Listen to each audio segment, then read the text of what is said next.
Who's right? Mom who has a different style? Dad who has a different style? Who's right? Well, the kid is happy and loves them both. It's okay that people have different styles. It's okay. Matter of fact, if you can find another person's styles and their strengths, and you support that and you cheer that on, that is what we exactly mean by honoring the individual. Honor the individual in the relationship. Honor the individual in the relationship. What does this mean? Well, first, you have to recognize there's that side of the coin. She has her own life. He has his own life. It's so important, like, oh, they aren't me.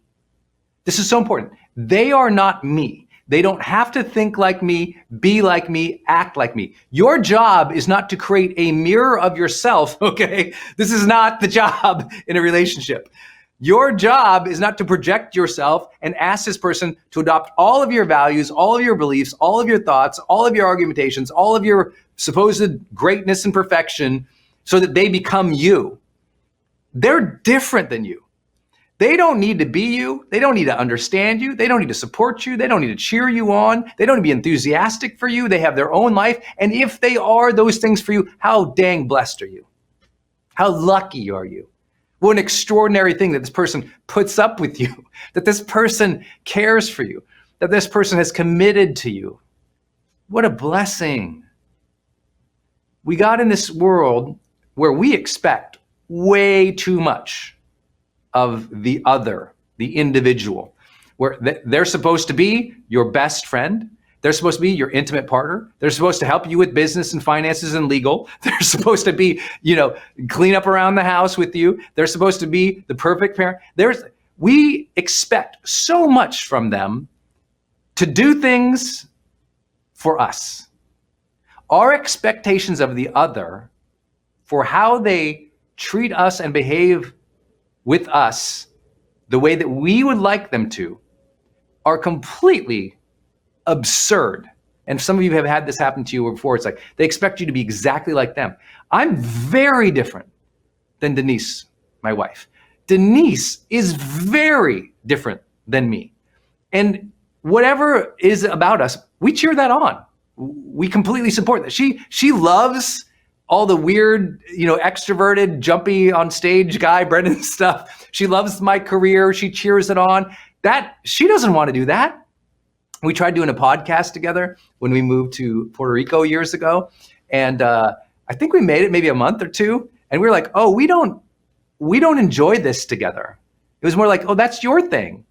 And we don't have to have the same things. Just like she built 2 amazing and huge exercise studios. Right? That was her last part of her career, and then she sold them. And I'm not gonna ever build an exercise studio. I suck at building the community that she would build with the, all the 30 plus women who worked with her and for her. She had a magic that she could do there that I was like, that's crazy. You're amazing. She doesn't expect me to be her, and I don't expect her to be me. I know that sounds so simple, but that makes all the difference when the stuff hits the fan, when there's an argument, or when the person's going through a hard time. See, it's like when she's going through a hard time, I don't think that she should solve going through that hard time the way that I would. Does that make sense?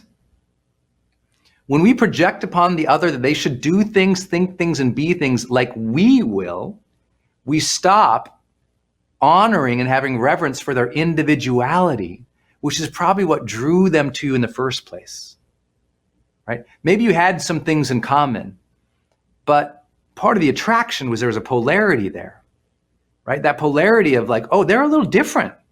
They're interesting. Oh, I like this about them. But then as relationships carry on, what happens is that polarity, now they try to make each other the same. And then when they try to make each other the same, a little of the magic is lost. A little of the vibe and the pop goes away. And also frustration enters the game. Instead of grace as the material between, it's frustration that they're not the same as me. And when they're not the same as me, whoa. Like I had a very difficult coaching conversation a couple months back with two clients. We're talking like, cover a magazine, $1 billion level people in this couple.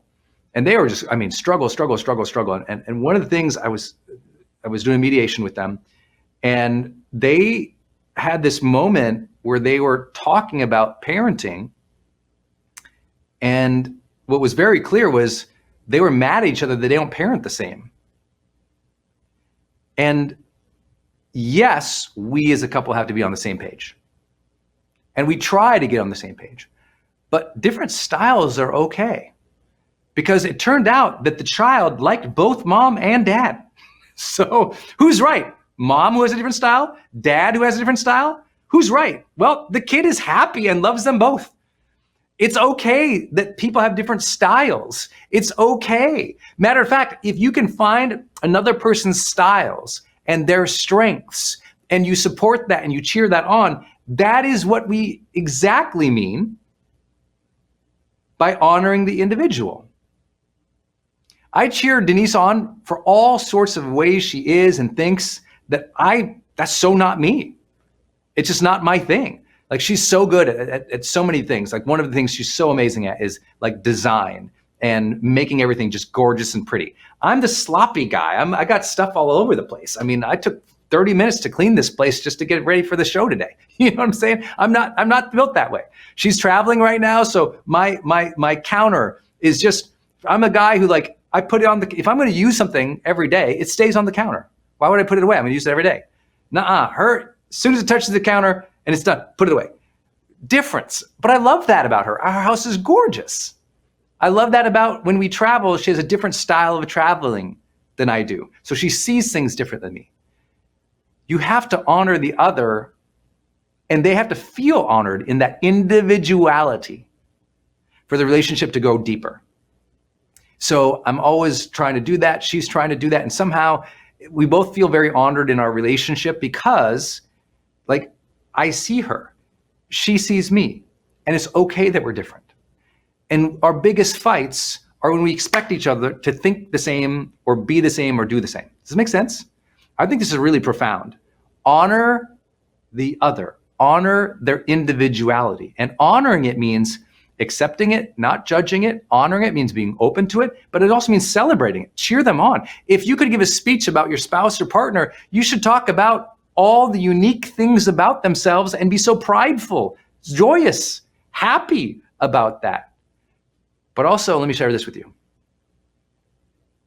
I can immediately tell in 7 to 9 minutes in a mediation, because I always make sure to ask this question. Now remember, a mediation, they're fighting. They're coming together. Brendon helped solve this situation. And sometimes it's court referred, like literally it's legal that this process is happening. It's not just, hey, can you help us coach? It's, no, this has been like court referred. And what I learned in those processes is to ask a very simple question. How lucky do you feel that this is your partner?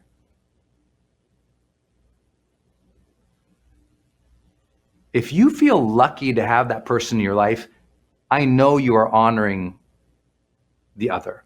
You're honoring their individuality. You follow? I think what happened is we expect so much for our couples and our spouses, we forgot how blessed it was that among 7 billion human beings, God, universe, luck, serendipity, cosmos, biology, chemistry, whatever you want to call it, put you two together. You felt that at your wedding.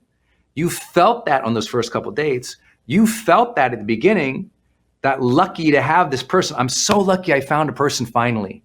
This is the one. And then 4 years later, like, oh God. Which, by the way, I'm not here to judge. I said at the beginning, some of you have ended relationships. Tons of people watching this have been divorced or separated or not going through anything. There's zero judgment on this to me. I am totally okay that couples don't make it.